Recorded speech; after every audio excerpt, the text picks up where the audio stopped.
Welcome back to Goblin Guys. I am DM Daddy Mike, and this is the Northern Route. And we are with Joey and Austin on this side. Hi. And then over here we have Victor, and Antonio is finally back, feeling better than ever. We had to trap him in a little box. There was like little, yeah. No, you did that. We're on a Zoom screen. Yeah, I think it was too tiny to see. Yes, welcome back, Antonio. Agnes Warshawil has risen again, so we're excited to see you and what you get into. I'll do a recap after our little icebreaker. So we're going to go around the table. The question I have for all of you is, what would each of your characters' final meal be in honor of the near TPK we had last session? Does anyone want to start? Yeah. 10 doesn't eat. So... A nice tall glass of water. Not even that. So nothing. 10 will just die. All right. Fine. Grasnara, I think, would have a bucket, if not 4 buckets of fried chicken. Okay. Ooh. Yeah. By dark meat or light meat? You know what? She doesn't discriminate. Good. I like that. She's an equal opportunity chicken offender. Yeah. Or it was fried chicken, you said. Yeah. In the wise words of Jujubee, she loves long walks on the beach, big Right. dick and fried chicken. Okay. Well, hopefully one of those things will come up tonight. One of them. Victor or Antonio? I feel like. Oh. You want to go first? Go ahead. Oh. You go, man. It's nothing crazy. I feel like Zephrel would have like a bowl of soup. I feel like he's a very simple man, and his like true like origin roots. I feel like a nice like chicken soup would be like his A hearty stew. Yeah. Oh my god, guys, I look so skinny on the monitor. Agnes would do saltines and like cheese. That's it. And a cigarette. Oh, yeah, it's skinny. Yes, a Diet Coke. No. So, yes, Agnes is back with us. Oh, yeah, I guess the funny part is Agnes can't die. So, will she ever have her final meal? Oh, yeah. I don't know. Who knows? Who knows? Maybe she'll die tonight. So, last we left off, this is more of a recap for Antonio. So, the group had left Dragon Falls after coming in contact with a being known as the Morrigan, who gave Agnes the information as to why she cannot die, is that she has peered into the truth of the gods, knowing that specifically Pelor and Asmodeus are the same being. This information is too detrimental to the afterlife, so she is thus barred from ever entering it. That is the reason as to why she has had a headache the last 2 sessions. The group landed in the town of Glister, which is where Agnes was from. The city had been overtaken by the contingent of the army of Fae, the Pale March, led by a woman named as Sesthara, the Shadow Mage, who was a member of the Obsidian Claw, a Thayan Wetworks special assassination squad. She coerced this group into helping her find information on the Plague Queen herself, an ancient woman of ill repute who supposedly crafted a disease, a virus that can kill all things. During this search, the group met the lovely Grasnara Labouche, who is also looking for the Plague Queen, but for other reasons. I think you were looking for someone to join your drag house. Yeah, she really has low intelligence, so she was walking around looking for a quote-unquote sickening queen. Yes, and she found one, or thought she did. They found the Plague Queen's old laboratory, befriended a water elemental named Wet Dennis. Right. All one word. All one word. Who lives in a decanter of endless water. They then helped to raise a small resistance within the town of Glister to distract the army contingent, while these group fought off Sesthara. Unfortunately, that resulted in a TPK, a total party kill, but were saved by a healing word from Harlow, who had been helping to lead the forces around the city as everyone else fought, says Thara. And I believe that with help from Wet Dennis, Zephyral, you managed to trap the Shadow Mage, says Thara, in the decanter of endless water with him. Yes. And the decanter is slightly cracked and fully black now. Mm-hmm. So with help, you also met Agnes's younger brother. His name is Milo Warshawill, who is a couple hundred years younger than her, but still looks just as old. And he made you aware of a specific citadel to the west of Blister. And we're going to switch to the map. You guys left here, and you're going to a location known as the Citadel of the Raven, Mm-hmm. located in the Dragon Spine Mountains. So you took your flying airship, known as the Pirate's Booty. Milo asked if he could come, as he was helping to take care of Agnes during her really bad headache. And as you left Glister, you noticed that the army was amassing facing south, and as you crested the mountain range, you saw a Tarrasque moving north. And as you did, you noticed that it locked its eye. One had been gouged out. It is missing an eye, and it is still bleeding. So this is a fairly recent attack on the Tarrasque. Mm-hmm. But the Tarrasque made eye contact with the ship. Zephyral, you feel as though it sees you and Harlow specifically Mm-hmm. as it makes its way towards you. So there's a lot of confusion, and you guys are probably only about this. As a reminder, Pirate's Booty is not like this high-flying airship. You can't get over mountains. It's Mhm. really just kind of maybe 200 feet in the air max, as you're just kind of like floating above the location. You are assisted by Ten's brethren, known as Lucky Seven, who is part floatstone. As you are dealing with this, I'll get into the session. But yeah, Antonio, any questions before we dive in? Because you were the one who was out. So Agnes has just been incapacitated. Yeah, I'd say that she's had just like Nothing a really really, a bad headache as kind of your memory had already been fractured because of this, so this is just kind of piecing it back together through a cold compress and a good glass of wine. Okay, sounds good. Yeah, and I decided that you have a brother named Milo who's coming with you. Above table, Milo is also the name of Antonio's dog. Oh, That's how I remember it. Milo did make an appearance on one of the streams, so go back He and did. look. So yes, the gap closes faster than anyone wants it to. 1 second you're threading the seam between two disasters, the next you're in the middle of it. The Pale March sprawls below behind you to the north. Shield still raised, faces turned up now, watching your ship instead of the monster, like you've become a more interesting problem. And ahead to the south, the Tarrasque has stopped walking. It's not looking at the army anymore. Its head, vast scarred crown with a ridge of horns that swallow the entire siege towers of its lifetime, tilts towards you. Not towards the soldiers screaming below, not towards the dust or noise of the banners, towards your ship, whatever the reason. The Tarrasque has made a decision the way the mountains make decisions, slowly and completely. Its jaw unhinges, and something between a roar and an exhale, the ground around it actually cracks with the force of its first true stride.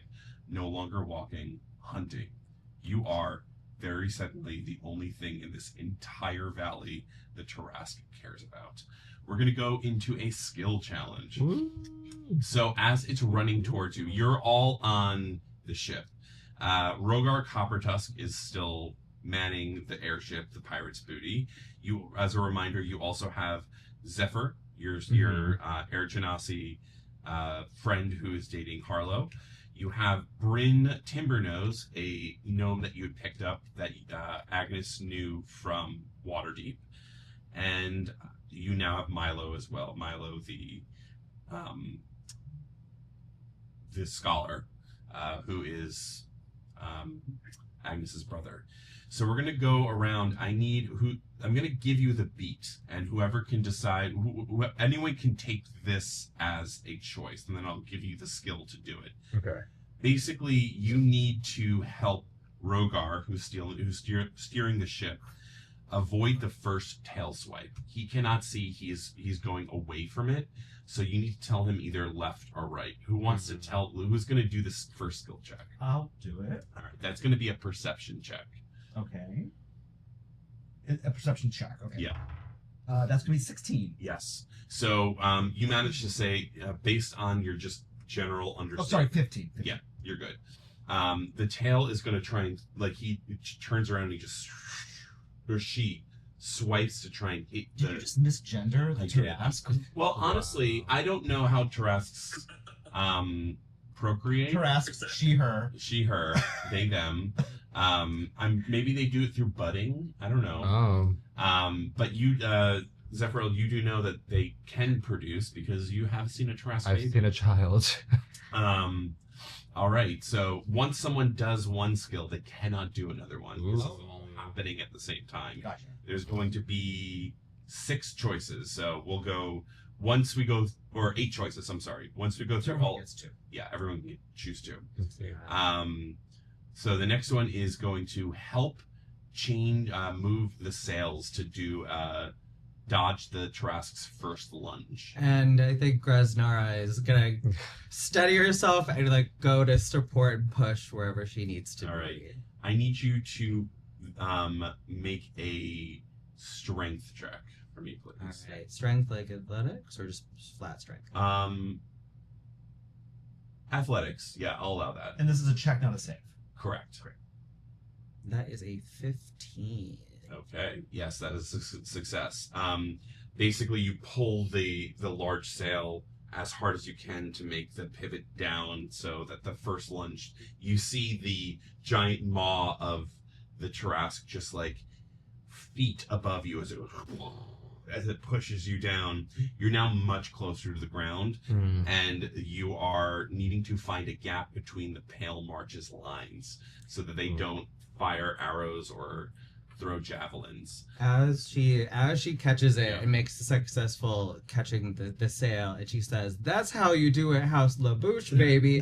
And then she looks at you and she says, "Your turn." And she's gonna give a little shake of her tan and give you inspiration. Ooh, okay. To And I- Zephyr. And I go, oh, okay. So either you're gonna roll investigation or survival. Okay, I will do survival. Wait, did it roll? Oh, there it goes. 15. Yes. Nice. Oh, about Do 15. you even need it? Yeah, you managed to. I'll use it later. Yeah. you tell Rogar kind of the ins and outs. You see they have those like tall siege towers, and as you get closer to the ground, you see that the majority of this army is made up of undead soldiers. There's mostly zombies and vampires and everything potentially undead. There are some red mages, and you see like at least bolts of energy flinging at you specifically, but majority of the force is centered on the Tarrasque, as they're slightly like forking away, but also not sure whether or not the Tarrasque is friend, foe, or something in between. The final of the 4 is up to Antonio to Agnes. Agnes, you're feeling a little bit better, and your swarthy kind of devil may care attitude. You have the option of doing one of 2 things. You can either choose to fake out the Tarrasque, turn right into left, and to make sure that it doesn't follow you, or something a little bit more risky. You can choose to tell Rogar to run the ship through the army, trying to destroy them, or trying to destroy this contingent of them. It's a very large army. So the running the Tarrasque of the army is going to be a harder check, but can potentially give you better rewards. I mean, fuck it, let's do it. Yeah. Ram those fuckers. All right. So because of this, you can choose one of 3: animal handling, performance, or intimidation. We're gonna go with performance here. Okay. Nat 20. Hell yeah! Alright, welcome back to the table, Antonio. Ooh. Yeah, describe what this performance looks like as you convince the Tarrasque to follow you into the throes of the Thayan army. She turns around and she lifts up her robe. She's like, "Eat this, bitch." And then Gresnar, that's when you first see it. Assuming Agnes is completely nude underneath. She doesn't. Oh, 100%. This is the most alive she's felt in years. Yeah. As she lifts her robe up, Gresnar, you see it for the first time. There is a giant tattoo on her back that is just an entire triangle pointed down, connected to a triangle pointed up. And it forms this like hourglass symbol. You've never seen it before. But you're like, oh, old lady plays. She knows how to do this. That's my kind of lady. Yeah. Wings. All right. So you're gonna have to swerve through, like, kind of make a hard left through the mountains or around the mountains as you come up on the Citadel. This is going to be, the wind is very strong as you're kind of passing through this valley as it's hitting the side of the northern part of the mountains. Mm-hmm. This is going to be something to hold the ship together in the final stretch as it's being battered by winds and... Grasnar says, "Move, bitch!" She's gonna get up there and she's gonna use her arms and... Is it steering? So it's going to either be a con or strength save. As you're kind of doing this, Tobey Maguire Spider-Man of holding these ropes together as they the ship is rocking. Okay, let's do it. Ooh. Oh, you're wet. That was is Yeah, that was that. 23. Ooh. What does Gresnar look like as she's holding these ropes together? You have never seen something so glamorous in your life as this 7-foot woman in giant heels and a red bodice, her hair flowing in this wind, but her wig is glued down. She is just, it's like a photo shoot, and she's holding these things, and her arms are huge. And she says, "This is my light." Yeah. Everyone is slightly turned on for various reasons. All right, so as you round the corner, you see the Citadel of the Raven. And the reason you know that it is that the army is probably about 200, 300 feet from getting close to where it is. And there were no wards or anything that you saw before until you rounded this corner as these impossibly large wings, black wings, kind of envelop the Citadel and just kind of cover it, and then they disappear. Oh. I would say anyone can make, this is going to be to read the rhythm of the ward that has just been put up to slip through. I'll give it a try. All right, you can roll either Arcana or Insight. I will do Insights. That is a 21. Yes. So you see that you reference your skull as you see that you see Zephyrel's eyes glow these dark blue, and it is a very strong ward that has just been put up, and the it's kind of like a lattice. It's very like chain link fence. This is going to be hard to you have to thread the needle essentially. So you're going to have to punch through this somehow with either a powerful spell or really good direction as to get through the eye of the needle. Can I do something real quick? Yes, you may. Can I cast can I twin spell this or whatever and cast guidance for everyone? Oh, yeah, totally. Guidance adds +4? D4. 1d4. Yeah, what does that guidance look like? She takes a really big hit from her pipe, and then she just blows this magical rainbow smoke all over everyone. What does it smell like? It smells like Fruity Pebbles. Yeah, so everyone has... so that'll be your action for that, Agnes. Okay. Okay. Anyone want to take on the... I guess I'll try. Was it a skill thing or a spell thing? You can be whatever you want. Oh, Alright. okay. Up to you. Do you want to give it a try? Then you try it if it's a spell. Okay. Okay. I will use... It's just like any powerful spell. You can do whatever you want. Okay. I will give it my Mind Spike and see if that hits it hard. Okay. No, actually, no. I'll make it more theatrical and give it Witch Bolt Okay. at a level 2. Yeah. So you cast Witch Bolt, and you see that you hit the side of... It's like hitting the side of a barn. Like, it's very easy to hit it. Mhm. At that point, you see where the lattice is just momentarily. 10. This is up to you. Okay. You can do either insight, perception, or investigation to help Rogar pinpoint the actual entry point with advantage because of the Witch Bolt. It was insight, investigation, or what? Or perception. Perception. I will do insights. Okay. That would be a 16.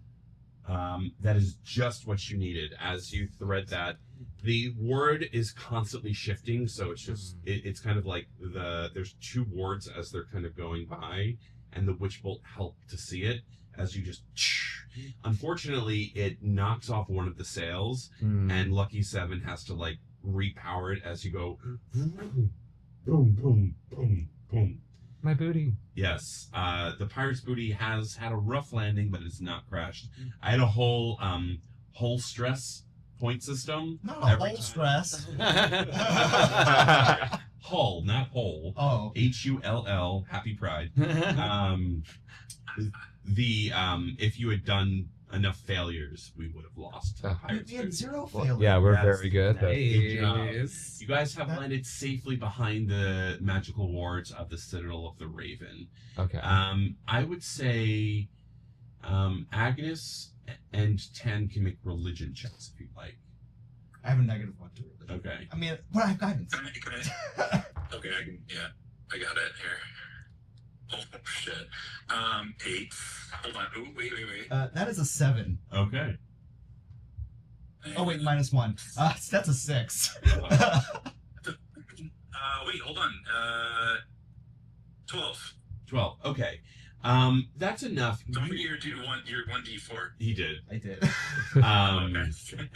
As you kind of get out of the pirate's booty and look at the Citadel properly this time, the Citadel of the Raven rises from a black basalt spur at the valley's edge, its walls swallowing a dust orange light rather than reflecting it. Feathered along every surface with thousands of what looks like raven feathers fused into stone, trembling all at once like the wall itself is breathing.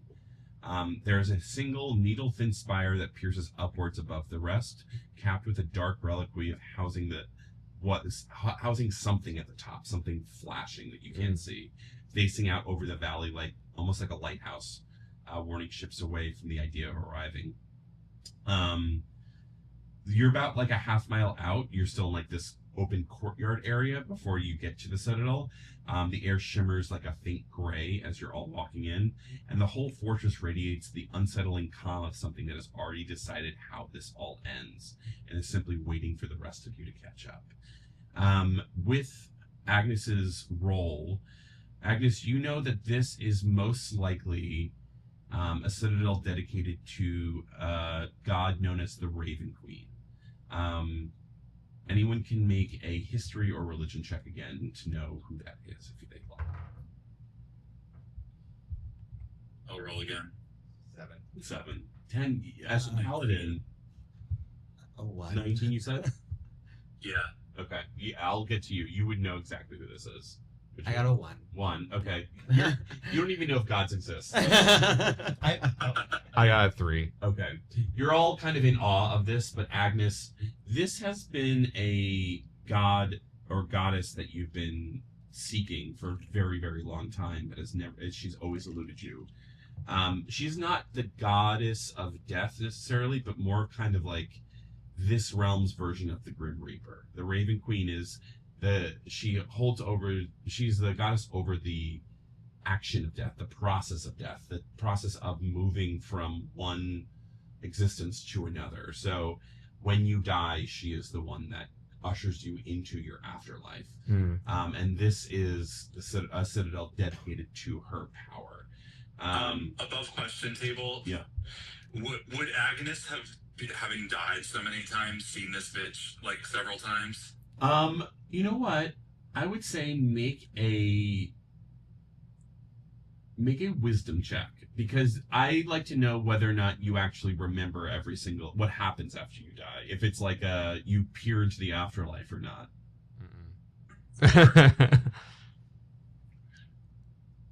So that's a no. Yeah. You don't remember ever seeing her or meeting her. It's just kind of like you don't stay dead long enough to experience anything, as your pixie tends to bring you back to life. But yes, what would you guys like to do? You're about a half mile away from the Citadel. And the Tarrasque is still up, like So up as you turn around, the Tarrasque is just like slowly moving towards the ward, and then you see and as it hits, you see this wall of like pale light just kind of radiate out, and every time it hits on this ward wall, this magical wall, that light at the top of that needle thin spire just lights up momentarily every single time. Okay.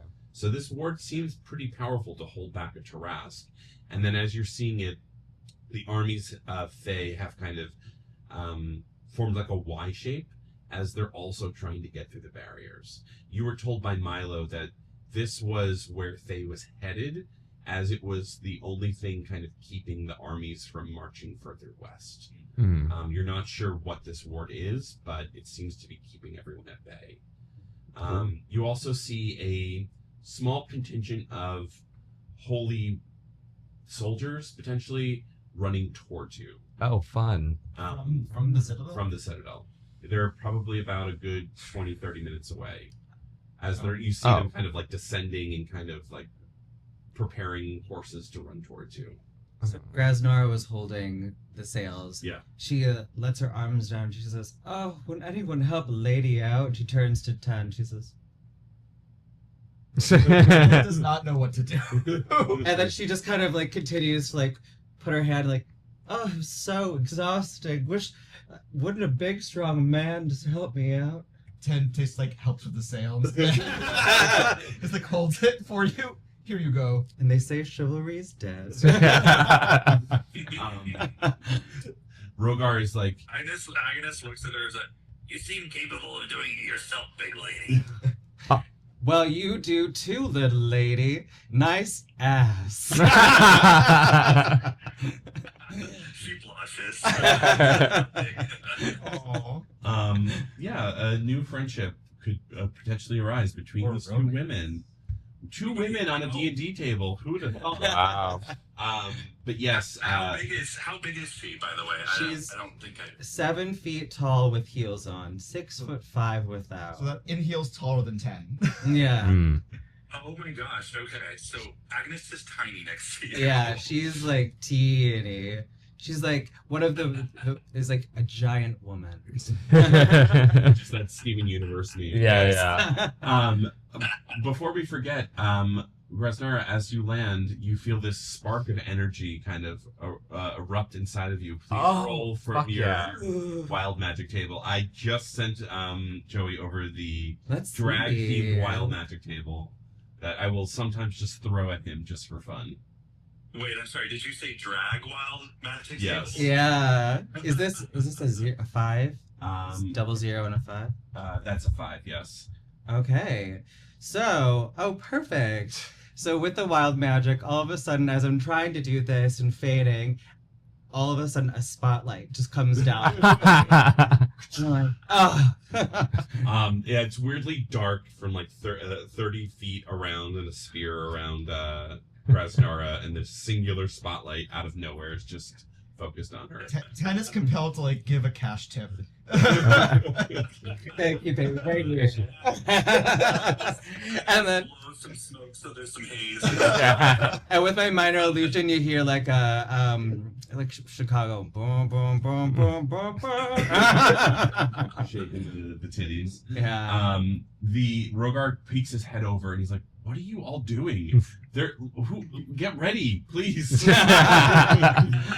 Oh. Wait, what are we doing? Your brother Milo says, "Aggie, we're here for protection. It's the most safe place. Don't you remember?" No. When? Wait, who are you? I'm your brother. I'm your Oh brother. yeah. Oh yeah. Where are we? Citadel of the Raven. The Citadel of the Raven Queen herself.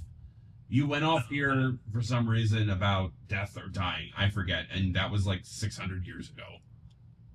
Yeah, this bitch, man.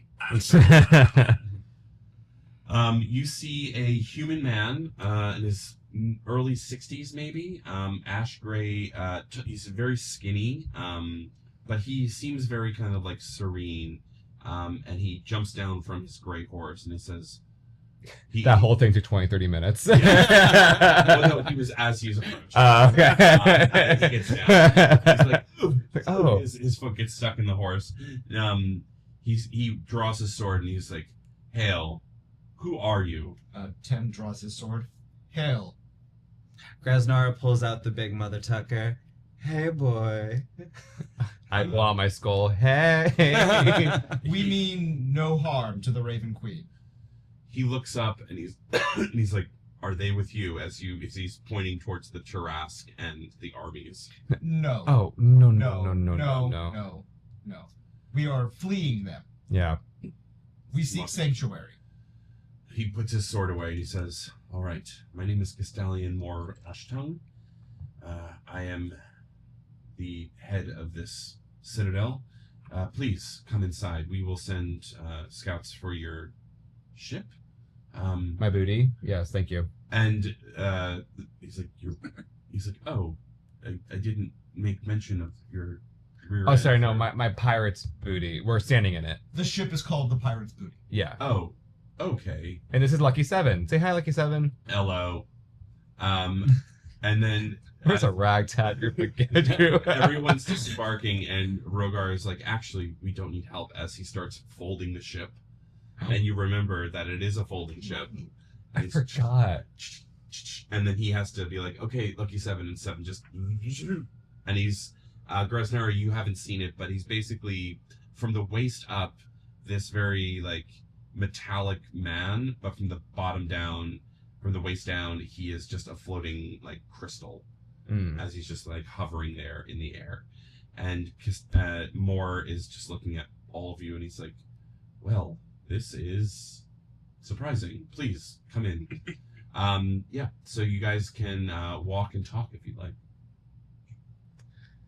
And what's your story, handsome? I'm the current Castalion of the Citadel. We are the last bastion of safety for the Western continent from the undead. We knew that this was coming, so...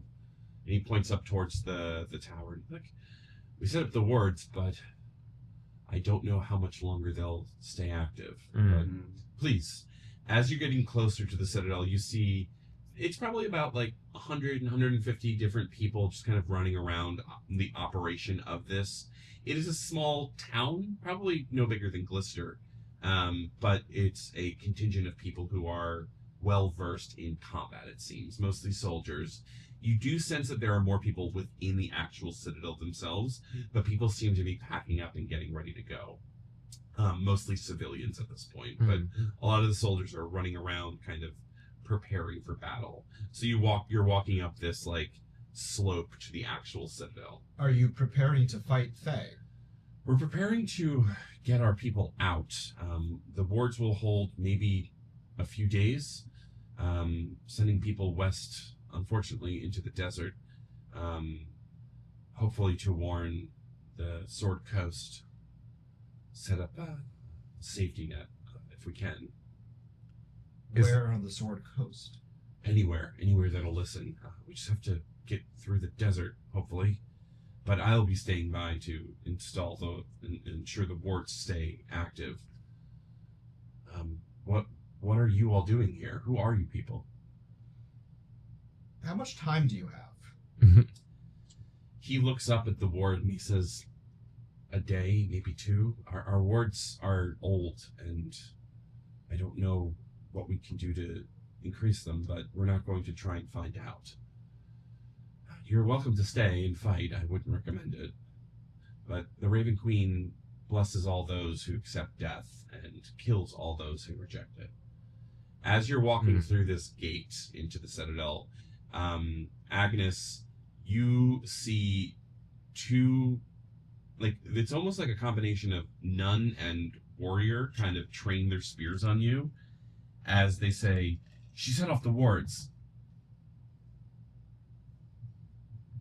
She goes, eh? You see there's slight, as you're looking through the gate itself, there's slight, like, runes kind of etched on. They're all, like, lighting up. It's kind of like the TSA metal detector as Agnes walks through. You see a half-elf man kind of come up, and he looks you up and down, Agnes. He says, fascinating. You are both fully alive and not fully dead at the same, and fully dead at the same. You are in between. Madam, who are you? It's a really long story, but yeah, I've been alive, sort of, a long time. As this man, he's kind of got like the bifocal spectacles, and he's looking at Ten and Zephyral, and he's like, and you two, full of life, as if you're containing multiple lives. My body doesn't contain a skeleton. And I'm drinking blue liquid on the side. That is, and he touches. He's like, "May I? Can I?" Yeah.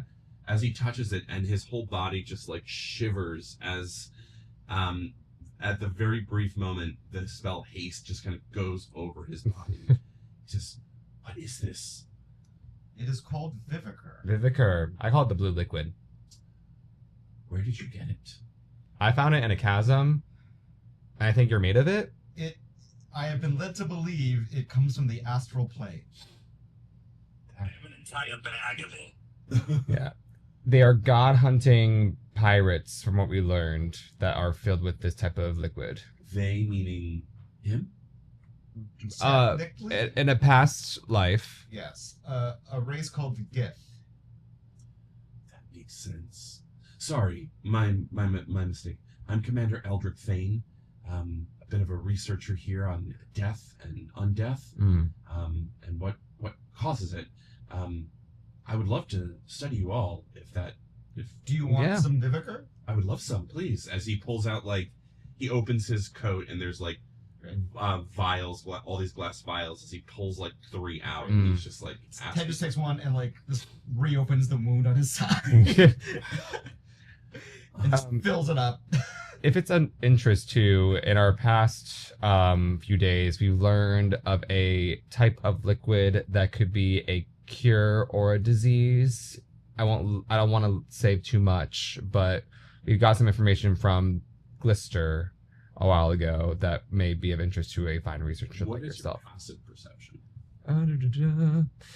Passive perception is 13. As you say Glister, you notice a few of those like warrior nuns are kind of like whispering to each other as you say that. There's something about Glister that they maybe don't like. You're not sure. Sorry, I didn't mean to bring the vibe down. Everything's fine up there now, if that was concerning. More Ashtung, the Castellan, who is the leader of this, the human, says, "It's okay, ladies, I'm sorry. Glister was home to a person known as the Plague Queen. There's rumors that she has the potential to destroy all life on this continent, which is not what we are for in the Citadel. We appreciate natural death, not death caused by mortal hands on mass scale. So we all have a path to follow, and all of it is to the end. Except you, miss," as he points to you, Agnes. I start going. Excuse me, I'm gonna walk over here. So he says, you're all free to rest here. There is a few shops that are still selling things, and I believe that our librarian has some information that might serve useful to you all in your path out of here. But yes, I wouldn't ask for you to help us, but What help do you need? to be honest, we just turned on the wards for the first time in over a century, and we've never needed to use them to this scale before. I worry that the energies of it may lapse in the coming day, sooner than we'd like. Based on the scriptures that we have that Lex has in the library, we should have 3 days, but as he points towards the protection spell, I'd say Agnes and Zephyral, you can easily see, just with your base, like, arcane knowledge, that the spell is wide and powerful, but it's there's a lot of power being expelled. So unless there's, like, a deep well of power somewhere within the Citadel, it's going to run out in less than a day at this point. What do you got for a girl who doesn't like books? Well, I'm sure there's things to buy. We have a quartermaster, and he leads over. He's like, between you and me, Lex also, I think, has been selling some stuff from the library on the side. You know what? I'm ready for a shopping montage. So yeah, you guys are free. There's a few things you can do. You can just kind of explore the Citadel itself and kind of get to know some of the people, talk to one of the 2 people you've met, go to the library to get more information, or climb the Citadel to investigate the power source of the wards, or do whatever else. You don't have to stay with what I do. It's your game. Do whatever the hell you want. I'm torn. She turns to Agnes and she's like, did you see how easy he gave him that gloop? I've been trying to get Ten's gloop since I met him, and he just gave it away freely. She just laughs. Agnes is always just kind of enamored by the gloop. She kind of like loses focus every time she stares into it.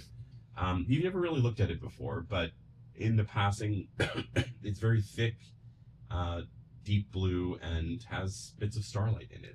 She's familiar with some gloop in her time. Wait, I actually have some. Oh, the glue What do you mean you have some? from the photo shoot. If it's glue you have to, sweetie, I have a whole thing of it. She opens her endless bag of holding, and you see just like a dead body in there. And Oh yeah, that's a whole that body in her There's back. a large body in there. Wow. You killed that. That's the glue. Oh. Ooh. We have the glue. Slime tutorial. I want to do 2 things. Yes. Well, I also my 2 things are do some research, because I'm still on. I love my skull, but I think eventually I want to part ways with the skull. So if there's like any research on that here that could help me, because I don't know, this seems like a life or death situation. I feel like there's a lot of life or death research here. And also, I want to see if there's like a battery or something like that for the power source, and see if the Viviker can recharge it somehow. Okay. The library seems like I they. think Agnes would help with the both of those things. Okay. And that seems like the library is probably the best bet. This is an Okay. old Citadel, not as old as some libraries that you've come across, but it may have some information at least on life and death. Okay. What would the 2 of you like to Wait, do? so can I also do one group Yeah. meeting thing? So Zephyr turns to everyone being like, so we're just gonna like do our fun here and like escape with everyone, right? Because I can just easily jump into that Tarrasque and try to control it. I did that once with a big like lizard thing a while ago, and it worked really, really well. But I only done it once. I can get eaten and then control it, or we can escape. Is he always like this? Yeah. Oh. What goals are we here to achieve? You just went here only in so much that it was the most protected area according to Milo from Thay. And you were going to go there to look for help, but the chaos of the Tarrasque and the army kind of got in the way of that. Krasnar goes up to Zephyr, gives him a kiss on the foot. You go, mommy's proud of you. I'm gonna go have some fun. And I think she wants to go explore. Like, people are like packing up. She kind of wants to get a scoop on what's going on, Mhm. what's in the town, like just get a scope of like. Yeah, 10 wants to explore too, but to help people as much as he can. Okay, we'll start with the two of you. Yeah, you guys are kind of on the ground floor. You see a human, late 30s. He's one of the soldiers on feather count duty. He's basically making sure all the feathers are situated, and you realize that it's like they call it feather count duty, but it's really just like ensuring that the walls are sturdy and ready for siege. He is offering a prayer to the Raven Queen. You see a halfling woman, probably mid-50s. She seems to be a cleric or paladin of the Raven Queen, kind of leading a mass of people within the courtyard. And there's a half-orc, probably early 20s. Just seems like a regular civilian trying to pack up. Chesner's gonna walk up to the half orc and she's gonna say, "Hey, handsome." Who's man? Yeah. Hey, handsome. Need any help? And he looks at you. He's probably probably a foot shorter than you, just because he's not wearing giant heels. And he's like, "Oh, miss, yeah, that would be really great. Thank you. We're just me and my brother are trying to pack up and get out of here before all that happens. Sorry, my name's Corbin. What's your name?" I'm Graznara. Graznara the Boosh. As he kind of grabs your hand and he kind of rubs his tusk over your hand, and it's kind of like the orcish way of giving you a kiss. Well, how do you do? What can I help you with, sir? We're just trying to get all the stuff into these carts, but I don't know if we're gonna have the balance. Leave it to me. She can lift 510 pounds. Yeah. All right. Roll a strength check for me, please. Awesome.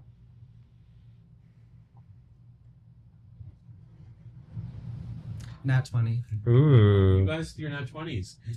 Yeah, you managed to easily not just like lift everything pretty quickly, but kind of Tetris it in a way. You like let Daddy pack the car before we go on the road trip, type of thing.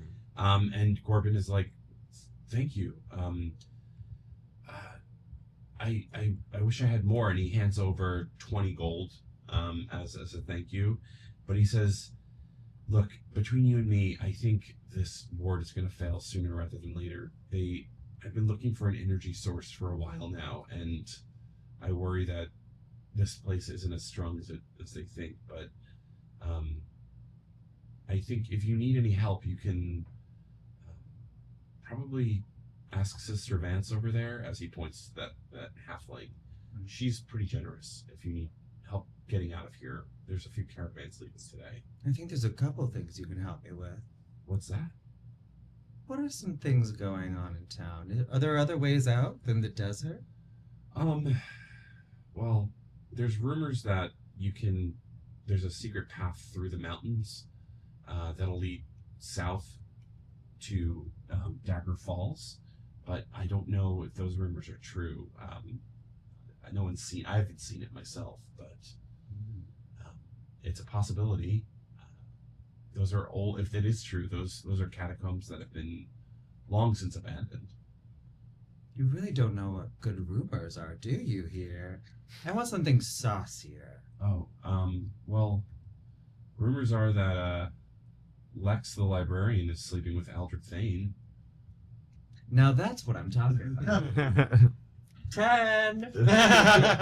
10 looks that soldier who's praying and counting feathers. Yeah. 10 goes over to him.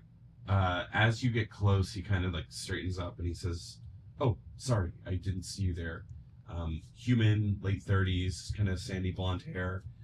You can tell that he's of a lower rank, most likely. He's like, "Sorry, did you need something?" No need to apologize. What are you doing? Oh, we call it feather counting, but I'm just making sure that all of the... As he points at the walls, they're actually they're made of this like dark stone, but they're like very fine feathers seem to be carved. And he's like, I just have to kind of feel for any gaps within the feathers just to make sure that the stone is secure. It tends to move. As you look closely, you see that the stone is actually kind of like almost breathing. He says the Raven Queen protects us at her whim, so long as we honor the path of life to death, then we are protected. Are you the only one doing this? No, and he kind of points around. There's men like on the barracks, and kind of there's a few of them, but with the chaos, this doesn't seem to be the most important thing that people are focusing on. But it is something that they're just kind of ensuring that. And what do you do if there is a gap?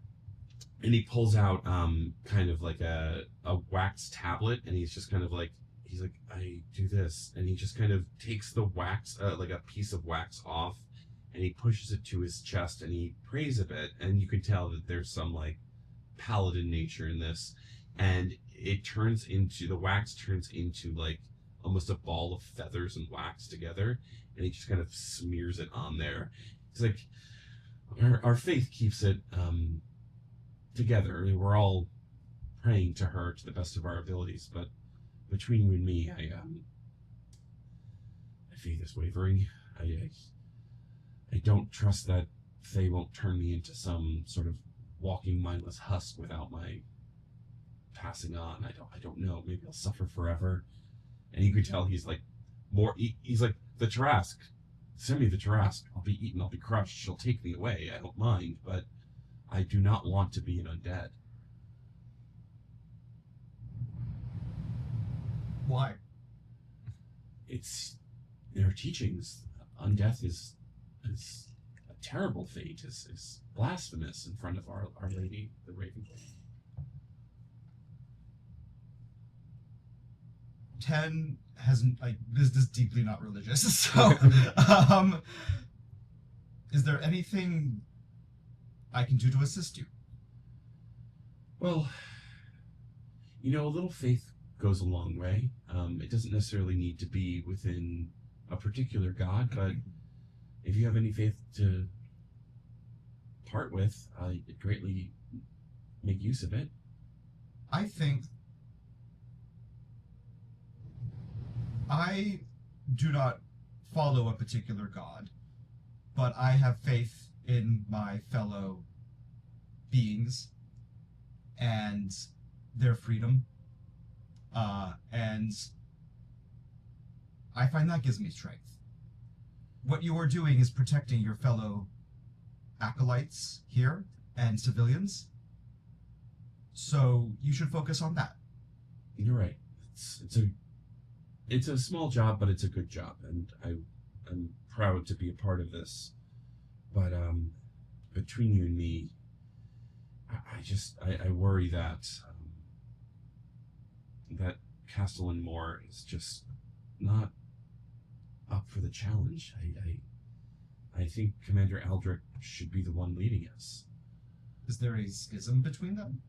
I wouldn't say a schism, but Moore is very much the go down with the ship type of guy, where Aldrich is, I think, willing to repurpose the magics of the ward to attack instead of defend. And I think that might be more useful in this. What does your Raven Queen say about attack over defense? Honestly, she doesn't have much of an opinion. If it's undead, she just wants it gone. So protecting us from becoming undead is just as important as killing as many undead as possible. So when the wards do fall, what is the plan?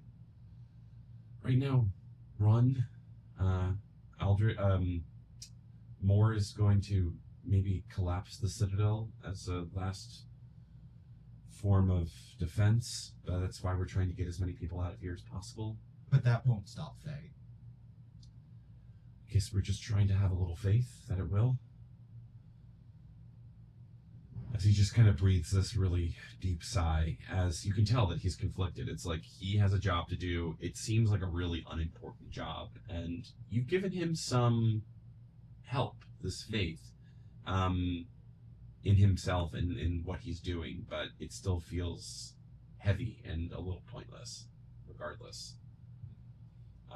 He says, "So you don't follow a god? Where did you get your power from? From the people. Are they the ones?" And he's pointed at the side. He's like, "That gives you this?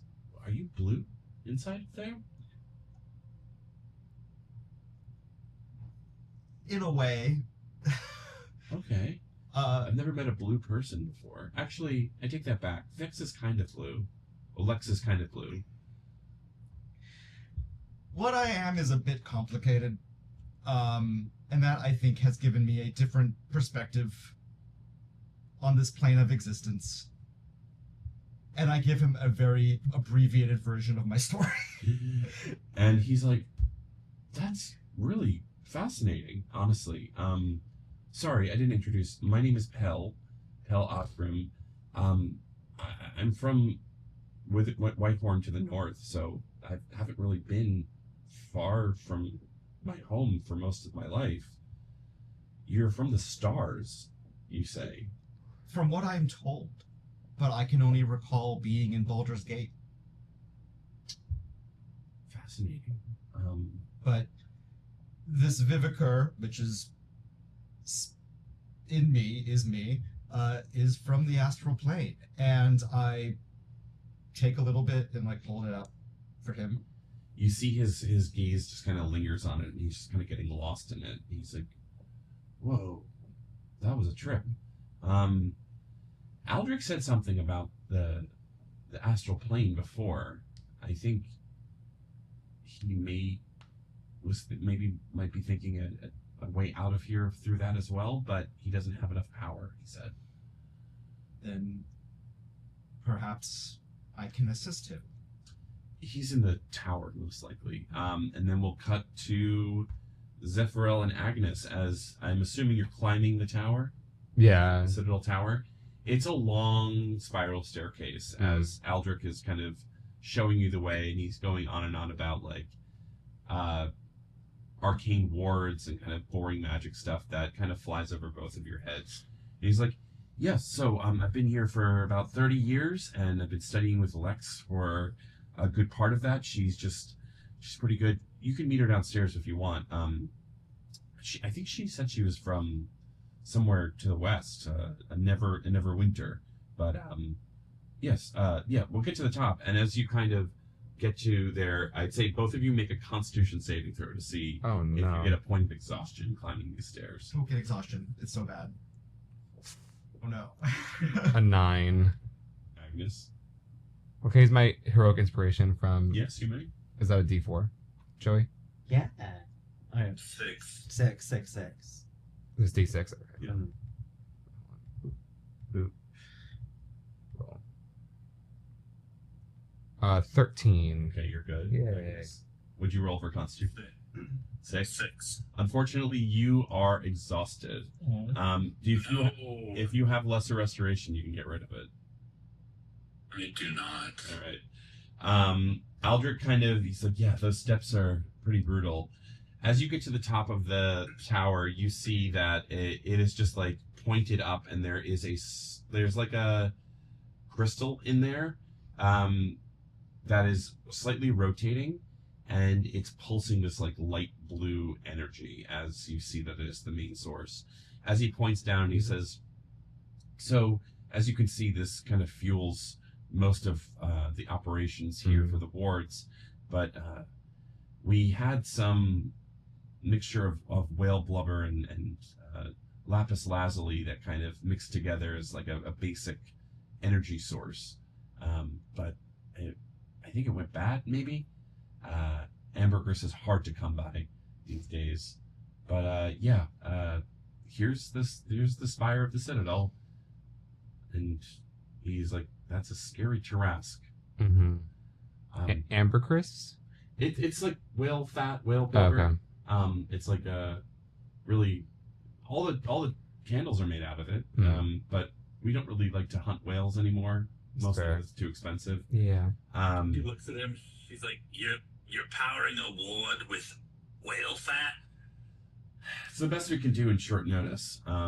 Unless we have something else to help us, then we've got maybe 5 or 6 hours best before we have to get out of here. Do you want to try some of this? And I pour some blue liquid into my hand. You know, maybe we could. And he just kind of takes a bit and he just drips it in, and you see the crystal just. Hell yeah. And the ward just kind of turns almost opaque with its wall. You're just like, whoa. And you can all feel this. Even the two of you down below feel like this ozone crackle in the air as the shield just kind of solidifies and then goes. He says, "This is good. Do you have? We could use more if that's possible." Yeah, it's kind of endless, I would say. And I make the skull bite my finger, and it kind of refills. I'll take 2 points of damage for Yes. that. He says, "Interesting. I mean, you said it's endless, so may I?" And he kind of grabs the skull from you. Mm-hmm. I'm apprehensive, but I'm like, yeah, you can try it. And he dips the skull into this like mixture, this ambergris mixture, as it just kind of lights up and the skull's eyes open, and you see like the light kind of flood out, and this energy beam goes up through the crystal and solidifies it. It is just the most powerful feeling you have, and you're just like, the first time in a long time you feel separate from the skull. Cool. Does 10 feel anything? You feel this energy through the air as if something is free for the first time. Something is no longer tied to, and it's almost as if a part of you is closer than you felt before. When I said 10, I ran back and I said, maybe we should check on our friends upstairs. Sure. Yeah, you see that the ward has been completely solidified. So, and the light at the top of that spire is just like as bright as it possibly could be. It was very dim and pulsing before. Now it's just a consistent light blue glow. Is it affecting the Tarrasque or the armor? You don't even see it. Like the entire ward is now opaque. When I let go of the skull, did I get any sense of like it's pissed at me, or this is like the wrong choice, or anything like that? I don't feel anything for the skull. Damn. It feels as though you've been completely like disconnected. You know that you could probably pick it up and reconnect with it if you wanted to, but this is maybe a good way to feel this. You think to yourself, And I'm not weaker by any means. you don't know specifically. Okay. Is my crack in my face still there? It's still there. Okay. Agnes, you see Zephyral really struggling with something internally, but he's not really saying anything. I'm doing a lot of like. Should I grab it? I don't know. She looks at Zephyral and she says, "You okay, sweetie?" I think so. I just want to. I don't know if it's. Yes, I'm fine. I'm fine. What? Is it talking to you? Not anymore. That's interesting. Yeah, and She also she opens her bag up and she just looks at the corpse just to make sure. It's still there, but you can't really see the corpse at this point. Or to be fair, the armor, as the entire bag of holding has been flooded with blue vivicar. You can't see anything. Oh no. Okay. I feel like Zephyral also like straightening up a little bit. He's kind of like fixing his hair, being like, "Oh, my hair's been like this crazy the whole time." Like trying to like. You're starting to get like a better sense of yourself as you stop feeling this like energy that you used to tap into. At this point, Zephyral, all of your points of warlock are gone. All of your levels of warlock are gone. Okay. And does it go into sorcery? It doesn't go anywhere. You've lost those levels by getting rid of the skull. And you start to feel that weakness kind of dip. Oh, no. As you're She's like you don't look good. You should sit How down. many- Well, no, it's actually funny. He actually looks a lot better. The scar on his Oh, he does. he like the color is coming back to his skin. The scar on his face is starting to like seal up a bit. Mhm. His hair's the flyaways on his hair are starting to go back down, and you're feeling more cohesive. Like you Mhm. feel more like yourself, but definitely weaker. God, I feel like I'm an addict too. I'm like, I know I'm feeling better, but that felt cooler. At this point, I'm assuming you two are climbing the stairs as well. Yeah. Both of you make Constitution saving You throws. get +4 for being with me. Yay! 9. Okay. That is a 23. Okay. Unfortunately, 10, you do suffer a point of exhaustion. Great. Well, I actually have lesser restoration. Okay. That's good. So you can cast it on yourself Yeah. as a as an action. Great. You get up to the top of the spire, and you see Zephyriel kind of struggling with this feeling.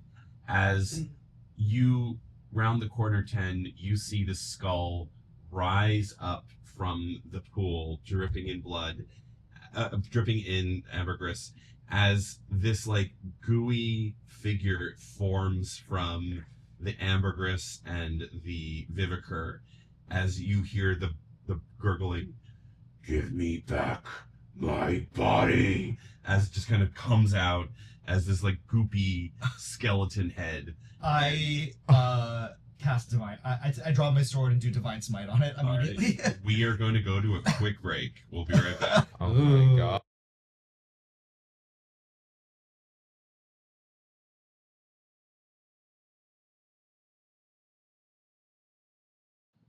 Welcome back, everyone. That was a quick break. We got everything we needed, and we're back at the table We have wine with now. Yeah, wine. wine now. Summer in a bottle. Antonio, sorry you don't Summer have in a any, bottle. but you are summer in a bottle. to us. Our sponsor for this I wish. I'm sure they have money. As a reminder, we are sponsored by Gamely. You can use the code down below. Use code Goblin Guys to get 3 free months free for Gamely if you want to find a gamer nerd to play D&D with. Maybe one of us is on there. You'll never know unless you sign up for Gamely. But yes, we're back. So as a reminder, Zephyriel used his skull as part of a fuel ritual to help bolster the wards in the Citadel of the Raven, but lost his warlock powers in return. As Ten and Gresnara reached the peak, I'm thinking of him looking kind of like Glob Herman from X-Men, Oh, sure. where if you read comics, it's basically his. I'll try and find a picture of him and show it on stream. I just googled it myself. It's Yes. disgusting. It's lovely. Basically, he's part of the X-Men, one of the X-Men. Basically, his skin is translucent. Gross. That's kind of what I imagined, except no skeleton underneath. It's just the head floating in this like vivicar blood goo. Ambergris. Yeah, it's greasy, but it's mostly just vivicar at this point. As it's stepping out, he points at you and he's like, "You took my body. It was my turn. I was to be the one. I was the new leader." And as it crawls out of the source, just as it falls on the ground, just no structure, and the skull just and rolls to the side as the wards just. Oh crap! I do you want to address it? Or I run over to the skull. Yeah, Sorry. Sorry, I go to the wherever it came out of and like try to put some vivicar into it. Into the skull or into the ward the power. ward power, the source. Basically, it's just like a pool with a crystal floating over it. I stand in it and just like bleed. Yeah, it's dripping in, so it's like slight because you're not fully. Your I look armor. at Agnes. Turn your bag over. Hold on. I got Yeah. this. She like waddles up. She's like, 10, help me. Pick me up. I pick up Agnes. upside down by her Yes. ankles, and so her dress is like falling forward, so we see her nude body. Yeah, you see that full tattoo at this point, Gresnara, and it's another hourglass. As Commander Aldrich looks at her, and he's like, "Fascinating old runes. I didn't know." Who are you calling old? I mean, you clearly, miss. But those runes are rude, ancient. Well, how matter of fact that was. But Well, you. are you just holding the bag open as it's dripping in, or are you? Yes, I'm just literally holding it. Ten is holding me, I'm holding the bag, and I'm just letting it drip over onto the crystal. Yeah, as it drips in, it kind of comes out, and the wards power up again, but then you notice something is blocking it. Blocking the bag. The bag. Didn't you say there's a dead body in there? Gresnara, reach into the bag. I always gotta stick my hand in it. And she goes in, she's gonna reach in and to see what's blocking it. You feel something metal in there. Did she pull it out? You make a strength check for me. That's something she can do. It's a big. She says it's a big guy. She reaches it. Oh. She gets a 17. Yeah, you're able to get a good grip on it, like underneath the armor, and just pull it out. And you see this.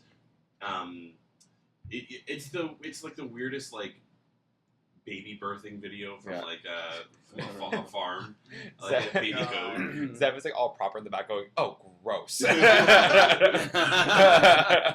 As this, you see Gresnara pull from the bag of holding this black armored, what looks to be a warforged, with a crossbow mounted on its arm and a short blade mounted on the other one as it falls into the liquid or it falls into the pool and goes. As you get a good look at this. This is another warforged, and it is. You're built kind of more sturdy and like very standard armor. This is a very sleek, almost like skin tight, completely black. You notice that it's probably built for stealth and ranged attacks. And on its chest, as it kind of turns over, you see a very sleek number 2 etched into its chest. As I pulled it out, I'm gonna say, I didn't know you had a brother. And she's like leaning over him, like, ooh. I need you to make a dexterity saving throw for me, please. I get advantage. You get a +4 to it. And I get a +4. For being near me.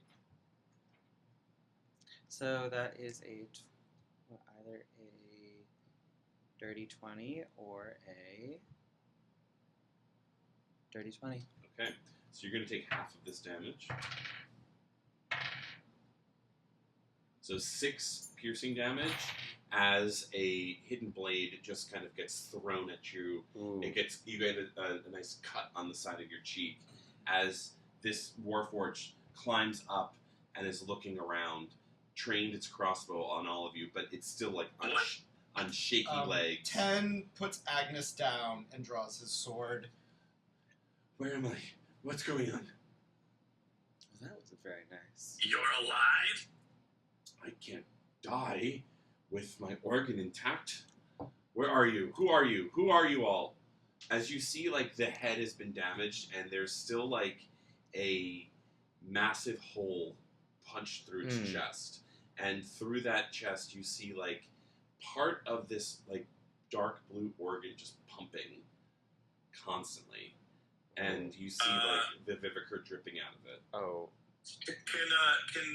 Can Agnes cast Mage Hand quickly and try and grab the organ? You can try. I'll allow you to try. It's going to be just make a spell DC attack, like a spell attack. Okay. See how strong your mage hand is. I don't think it's going to be. But And we shall while see. they're doing that, can I, obviously I just got hit by this, but can I also read around the room and see like what they feel about this creature? Sure. 10 is not going to help. It just because it can only pull 5 pounds, and as you mage hand it, you see that it's definitely stuck in there. It's attached to something.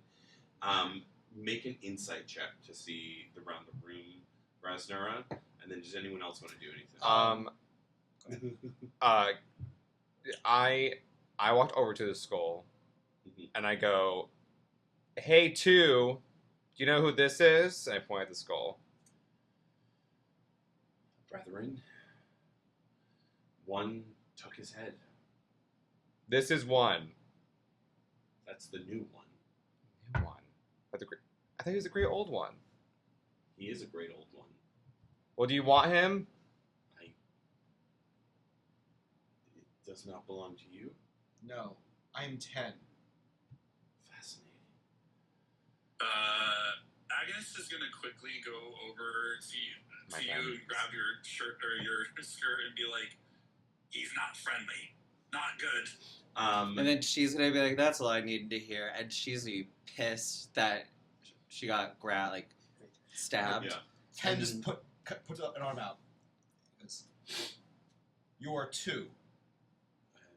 Yes, that was my designation. I go by Doze because I like to put people to sleep. I'm a member of the Obsidian Claw, and I will make sure that they come down on this citadel along with the rest of you with the entire force of Thay at my back. Oh, 10 just stabs him right in the chest. As he falls down, and he just kind of gets back up. I'd say you could all make an Arcana check. I scream.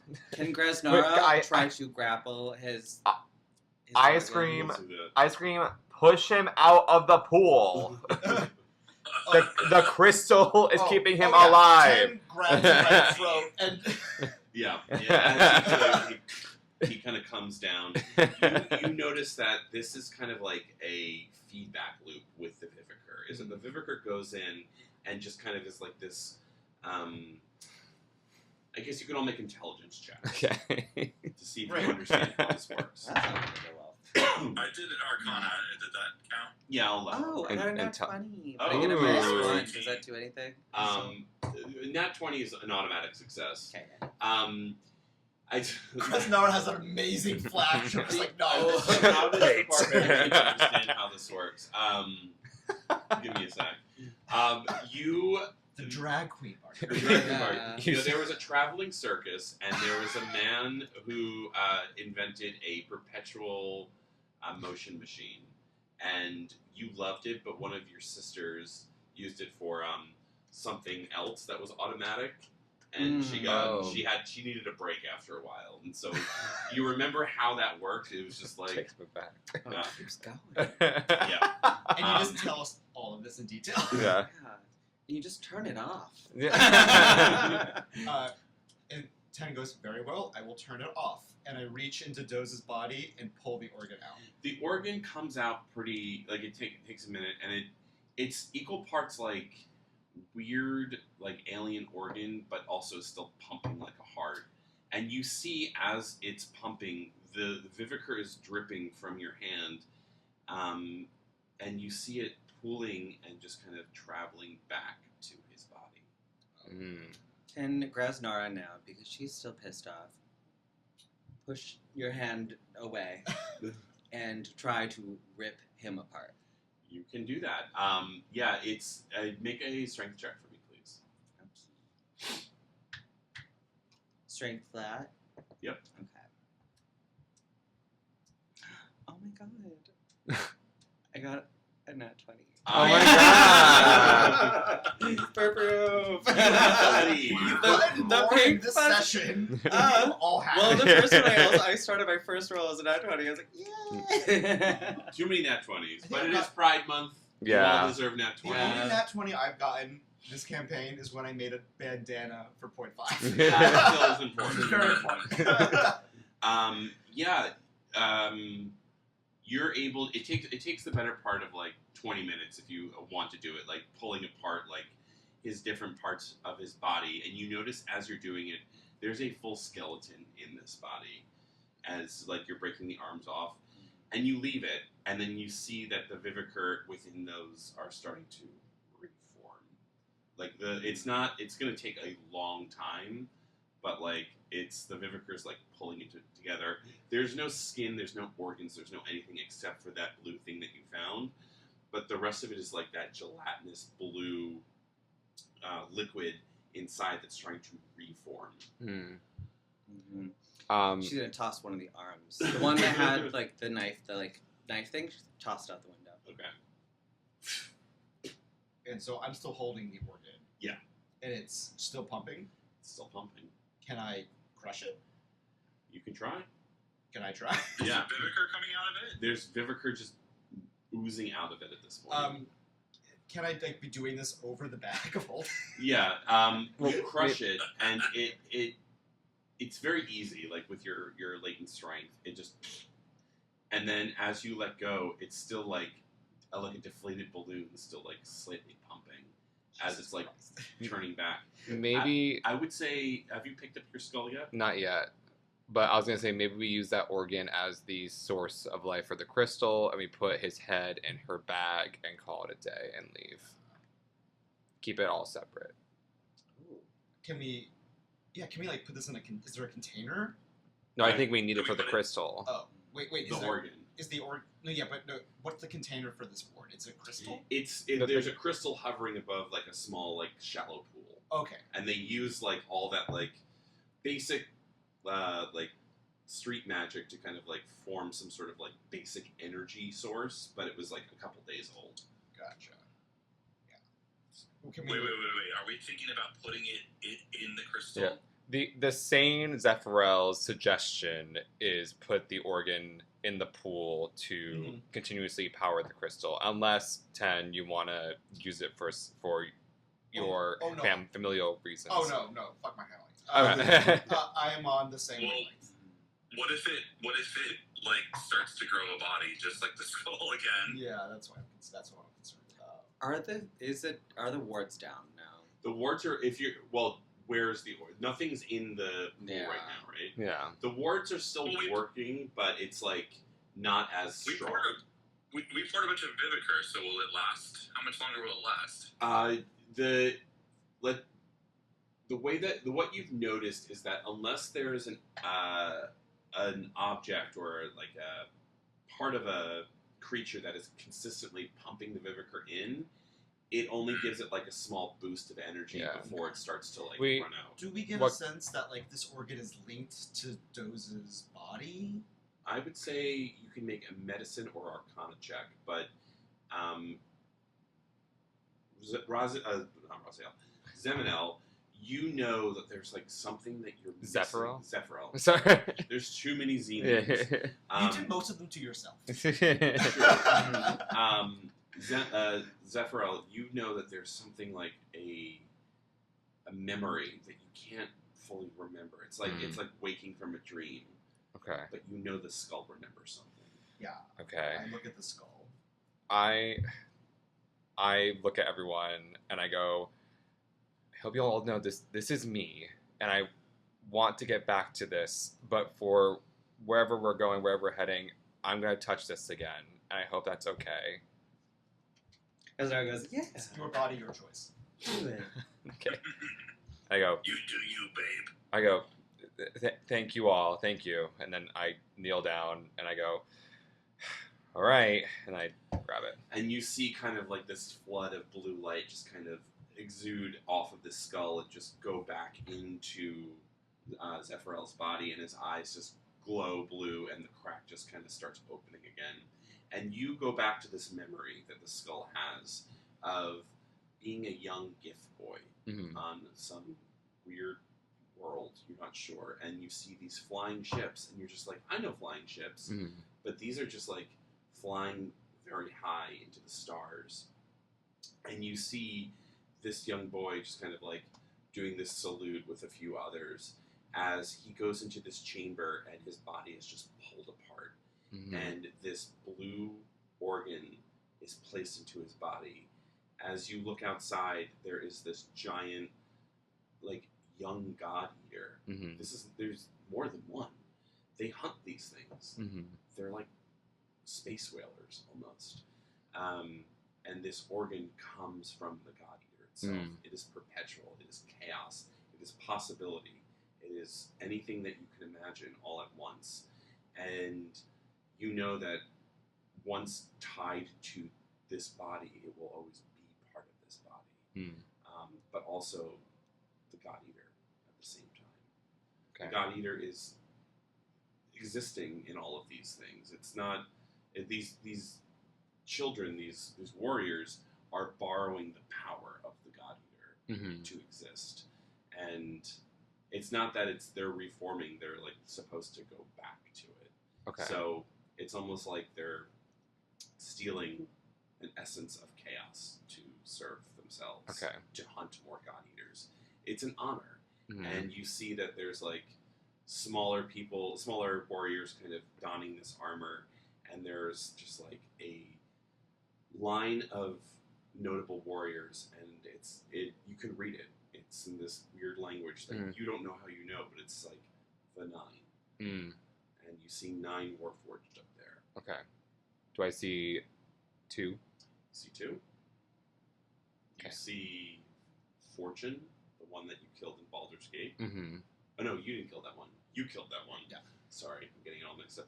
You see 5, 6, and 9 Okay. Warforged you found in the chasm. Mm. And they're all like saluting, and people are cheering for them as they get onto a ship and leave. And you as a young warrior, also bored, and you see one look at you with disgust as you board that ship. And you see all those flashes again of you taking command, you making a bad decision, Mm-hmm. yelling and screaming and fighting, your head getting chopped off, Mhm. a tear opening, and then you see your face Mm-hmm. pulling that skull out from the rubble Mm-hmm. and holding it and connecting. And for the first time since you've known the skull, he says, "Well, now you know my story, Zephyro. I can give you this power. We can protect each other and move forward. Or you can go back to your small provincial town and be a farmer like your father." I go. I have a blue tear come down. I'd be like, just go easy on me, okay? You're my vehicle. I'm your power. Okay. And you feel this bond. It's a choice that you've made. You Mhm. felt as though it has been forced upon you at this point. You Mhm. know that there may be a deeper consequence, but you're making this choice freely now, Mhm. knowing the consequence. Knowing that you can get rid of this if you put the skull into a more Dependent. power source. You could hand it over to 10 potentially even Mhm. and reattach him to his body, but you feel like it's drawn to you, not to him at this point. Okay. And you kind of flash back. What would you like to say? Okay. The scar is back. my hair kind of gets a little crazy again. And I go, hey guys, we're back.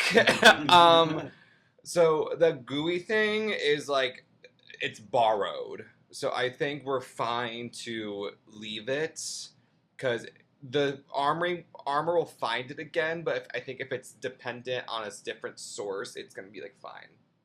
So throw it in there. Okay. Mm-hmm. And Ted just like That's what I gathered from that. Okay. Ted just like boop, into the pool. Roll a dex save. No. Let's see if you get a 3-pointer. That is a 21. Yeah. 10 is playing for the Knicks. Dixon.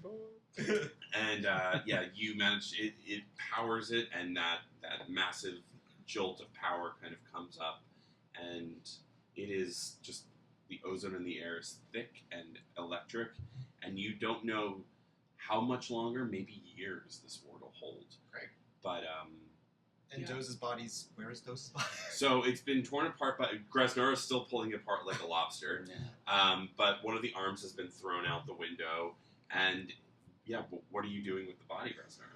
I mean, as I'm like ripping it apart, it is something more primal, more barbarian-esque. Especially after that nat 20 where she's using all of that brute force. She like chucks the one arm out the window, and like, is there like, so it's a stealth.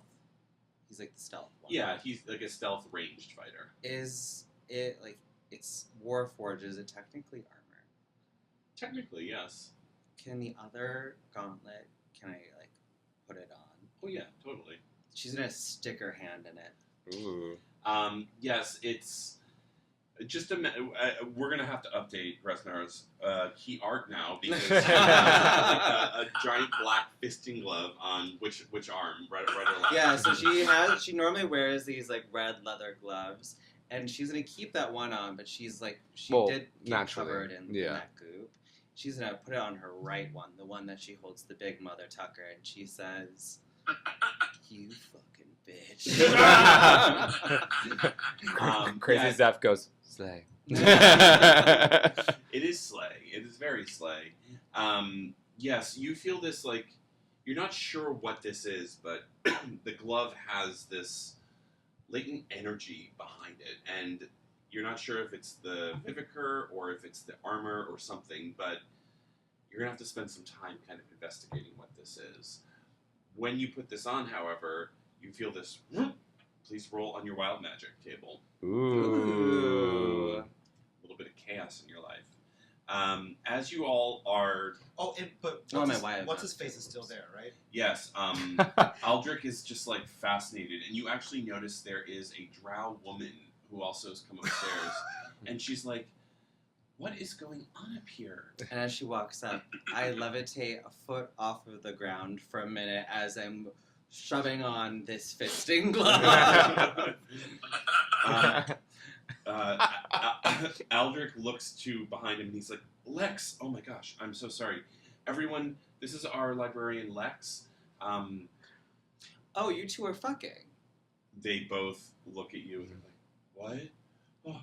Oh, no." Was that a secret? Ted She holds- Ted Not a casts Zone of secret. Truth.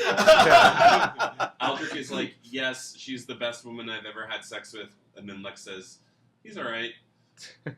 I love this play. 10 dispels Zone of Truth. Lex just kind of covers her folds her arms, and she says, "I'd like to know why the ward is turning on and off with such extreme power." We're fine now. Look at it. Lizard. Lizard. Lizard. It's like that meme. We were experiencing some difficulties and like 10 holds up Doze's head. Oh, fascinating. But now a God Eater gut is in your pool. It is. And I fisted that sack. Everything is taken care of. I'll take your word for it. If Aldrich is this fascinated, I'm assuming it means that something magical has occurred. Aldrich, I heard you are investigating the astral plane. He said, "Yes, we had some telescopes up here, but I had to reposition them in wake of the army approaching." And he looks up, and majority of the ward is just kind of like everything is opaque at this point. He's like, Oh. can't really see the sky at this point. But yes, the astral sea, there are more tears appearing across the continent into various planes of existence, and one had been kind of opening and closing not too far from here. I was looking towards the desert.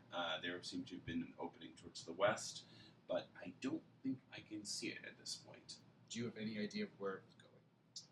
Well, I could see stars, and I knew that stars aren't supposed to be on the ground, they're supposed to be in the sky. But what was really fascinating is that you could see this green spiral every once in a while. Zephyr starts laughing to himself like, I know what that is. And so we're going to switch to the map. He said that it was pretty much like over here. So there, you guys are here, and he was looking at Alter's looking glass. It's kind of like an open area in the desert.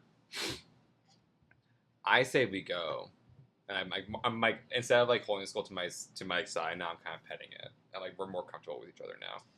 It's like a little to the left. Oh, thank you.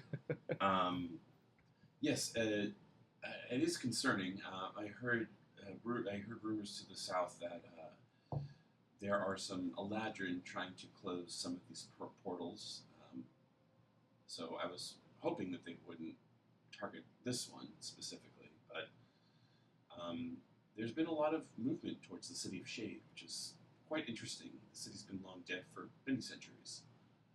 Well, we heard there's an event going on there. An event. Mm-hmm.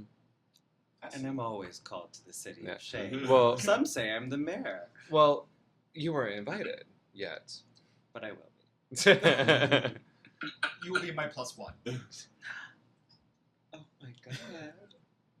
We're moving so fast. 10, we need to talk about the art of flirting. What is flirting? Let's get back on the pirate's boot. So yeah, you guys are safe to take a long rest if you'd like. Yay. There's also some shopping you can do if you'd like, but Oh.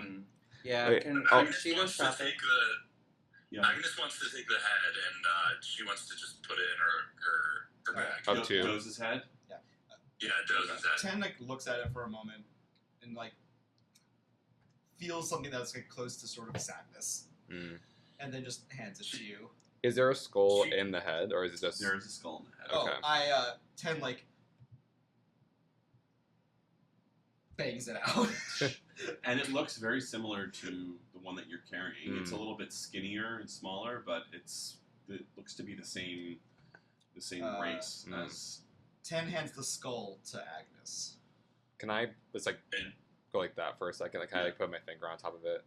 You get these flashes as you touch the skull, and you're in this very dark, rainy area as you're being kind of pulled and prodded, as you see a young half elf girl with like dark brown skin looking you over Mm-hmm. as you're traveling west, and then you're fighting this dwarven man as he's just kind of like punching and kicking and flying as she is as well. Then you're in this city that you've never seen before as you're jumping from rooftops. You're talking to this older man who has this like glow behind him as he just kind of like is yelling at the half elf girl, and then he just kind of draws this symbol in the air, Mm. and it is the arrow pointed down and the arrow pointed up. And then you see this black tiefling with a purple scarf punch through your chest. Oh my god. And that purple scarf and that black tiefling look very familiar, but you've never met him before. And that purple scarf is the exact same shade that you carry. Okay. I go, whoa, let's save him for later. And I give it back to Agnes Agnes. reaches into her bag and pulls out a big jar, and she's like, "Put him in this." And 10 just puts the skull in.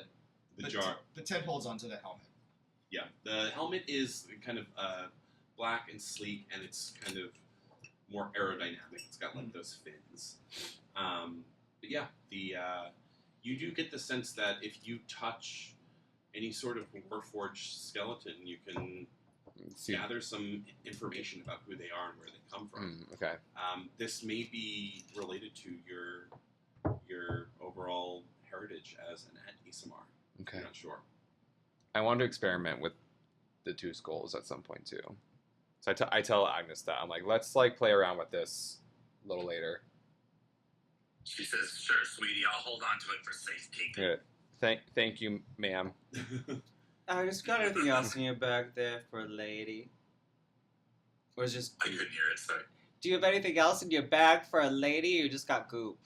Well, it's all covered in goop right now, but it's a bag of tricks in here, if you know what I mean. Oh. They used to call me that back in Baldur's Gate. I'll do some shopping. Well, did we Yeah, I establish think there's we a wanted like an escape? Is it? Can you You leave out? Can we? Sorry, Yeah, word. can we leave out The ward is opaque. sealed. You're not sure actually. Okay. I'll shop a little bit before we have to Yeah. we have to spiral about that. All right. You look around. There's not much, but there is a quartermaster who is selling kind of the remainder of this stuff before they all set out. His name is Hask Grier at the Tallyman. Pretty basic stuff. You can buy a bunch of like traveler's rations, bedrolls, all that stuff. He does have a 2 potions of healing, as well as he'll knock off 10 to 20% off anyone willing to do some unglamorous work without complaint. For anything that. I will do the work on your behalf. Oh, thank you. All right, so instead And of what about if I want a potion? Well, I'll get 1 potion. I'll do the. I'll do the unglamorous work for everybody. Okay. so yeah, instead of 50 gold per potion, it's going to be what is 20% of 50? Don't ask me to do math. It's only D&D. 10. Yeah. 10 gold. So what do I have to do? So for Unglamorously. Yeah. Basically, you spend majority of the day shoveling the horse crap from the stalls so Great. that they can get the remainder of like the saddles and stuff out. Great. And then cleaning the horses. as 10 well. has no sense of smell, so he's totally fine. Okay. So I'll take 1 potion for 40. Okay. And then you can take the other one. Yeah. Great. There's also Lex's secret, not so secret scroll shop called the Scriptorium in the library, where you can buy some magical spell scrolls. I'm okay for now, I think. I'm okay too. Is there anything? Can I talk to Sister Vance? She's still down there by the quartermaster. And all Yeah, that? she's leading her congregation is now left, and everyone seems like in a good mood because the ward has been rebolstered. She says, "Look, the Raven Queen has blessed us with her deep devotion to life and death. Raven Queen, thank you for protecting us. Yes, sister, how can I help?" Hi, Miss Thing. It's Sister Vance. Sister Thing. Mhm. Actually, that was us. But is there anything? Do you have anything that you can help us out with for helping restore the wards? Roll a persuasion check for me, please, because she doesn't necessarily believe you. You are a 7-foot-tall orcish drag queen with a black fist and glove on, Yeah. and you just approached a nun telling her that you saved the Citadel. A 1.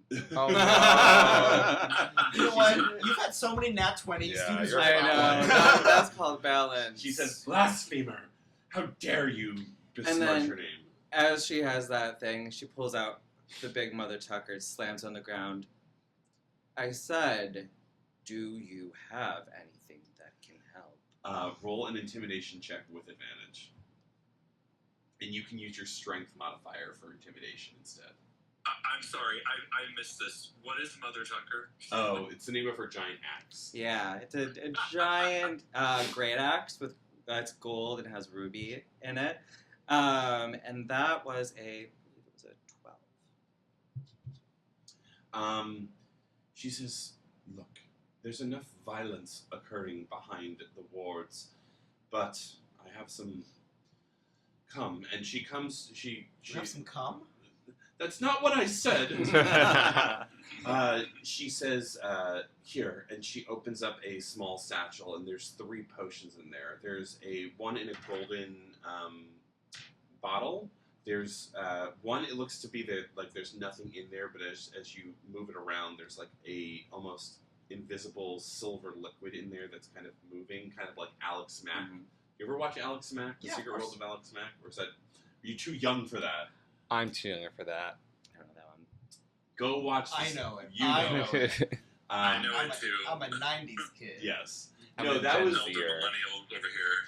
not to derail us too much, but the Secret World of Alex Mack was on Nickelodeon, and it was the first serialized show I ever watched. Where it was like, I need to get home to watch this because I need to know if Daniel Atron is going to capture Alex Mack, because she was a teenage girl that got spilled on like with radioactive material, and she got superpowers. Yeah, if she could like turn into like mercury and like Yeah, it was very early CGI. and she could shoot Yeah. laser beams and has Is telekinesis. it streaming anywhere? I don't know. I want to see how well it holds up.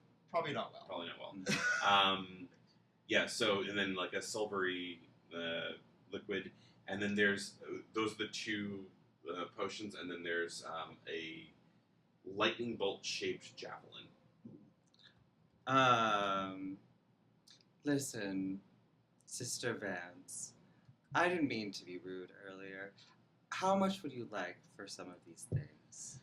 She's like, well, she points to the golden one. The potion of heroism, 180. The potion of speed, potion of haste, 300. And my mother's javelin of lightning, 500 gold. And you can tell that she's upcharging that part. All of them were upcharged? This, the javelin of lightning. What could I get for 100? Potion of heroism. You're such a darling. Stay true to who you are. I'll take that. So that basically grants 10 temporary hit points. And it's like taking the bless spell. So it should be in the inventory you can find. Lovely. So Lex, the librarian, kind of comes out and she says, look, I do appreciate all of the work that you've done for us, but it's a bit of a catch-22. We are now sealed in here. The ward is impenetrable, both ways. We are going to potentially search a pathway through old catacombs below, but some of our constituents are civilians. Would you all be willing to help potentially clear a path through the catacombs? Yes. Yes. Well, Yes. throw in that other potion, Sister Vance, for free, and we're in. Lex looks at Vance and she says, just give it to her. And she says, 5 gold at least. 10 says no. Make a intimidation check. And she's gonna pound That that. one. I was gonna pound it. 10 just goes, no. Everyone looks at you and it's that like awkward silence. There's a, what? Sorry. 10 is covered in more shit. Gazrai steps in. He doesn't get out much, but 5 it is. Thank you. And it is a potion of haste. Yay. So Lex brings you into the library. It's kind of picked clean at this point. People have been moving the texts away, and she says, "I believe that the Raven Queen's original graveyard were built on top of this, where people gave, but I can't translate this, and Is it primordial?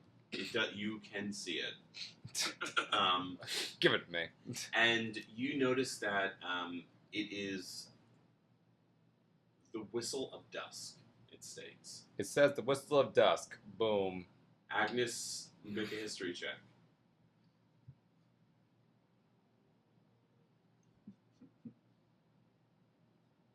Did you hear me?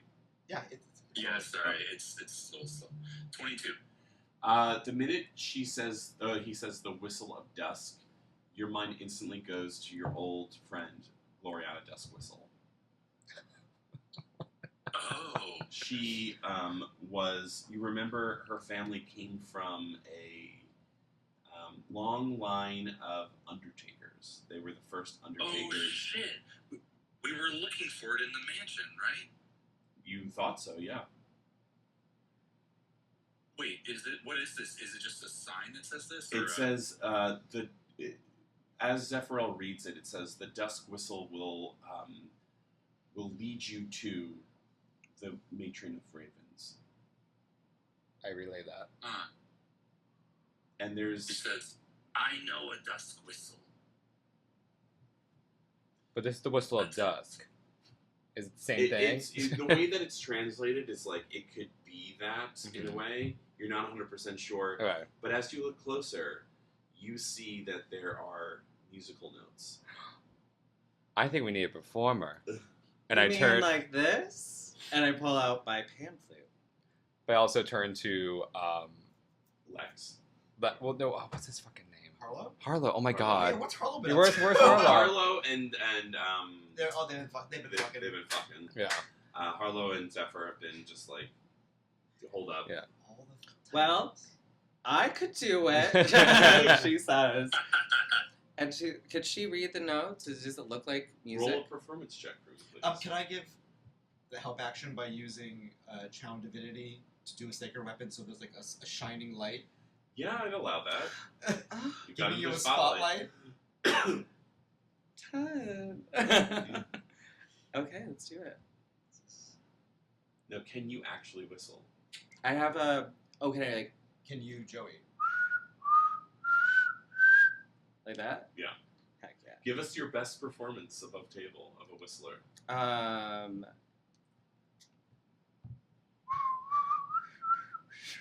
my gosh. This is so bad. That's it. You got it. I'd say roll a performance check now. Okay. With Wait, I advantage. think I just did. Okay, let's do another one. Performance check, and it has advantage. Yep. So that is either a dirty 20 or a 70. Dirty 20. Okay. You, with all this help, you see this, the shelves just kind of like rattle as this small staircase just kind of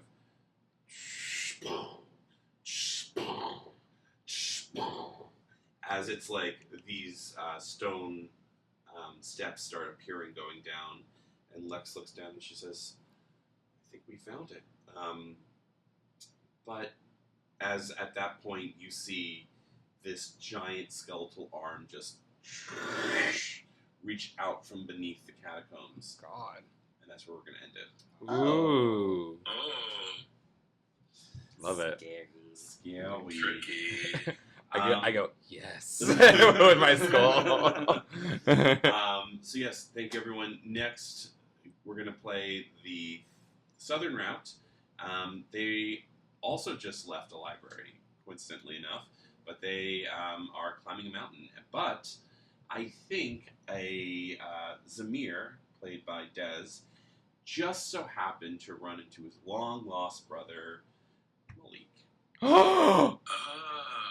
That's my boyfriend. It's your man. That's my man. So we'll see how that goes on Thursday. And if you want to find out, boys, just tune in to the stream. Oh my god. But yes, Oh my God. thank you again. Check you out next day tomorrow, and happy Pride. And remember, are you Goblin guys? Check Are you out Goblin next day guys? tomorrow. Happy You know what? Guys. It's We will Goblin check you Night. out on Gamely. Yeah, Yeah. check us out on Gamely. Swipe right. So, That's how that works. I don't know. Roll the dice. See what happens. Find love. Go get that goop. That's a 4. Yeah, get that mother. Get Get that- that mother tucker. Come on, Gwyneth Paltrow, get that goop. We do not support Gwyneth Paltrow in this house. I'm We sorry. do not. She did not deserve the Oscar for Shakespeare in Love. You've had a vendetta since then. She's done worse things since then. I know, but we'll just start there and move our way forward. Sorry, this is not going to go on the recording because I do not want to get sued. Damn it, fine. it's Maybe not. it will. It's I don't know. fair use. Goodbye, It's fair everyone. use. It's an opinion. You know what? We all have opinions. Sorry, the stream has gone on. We're gonna go. Happy Pride. Bye. Happy Pride. guys. Happy Bye. Bye bye.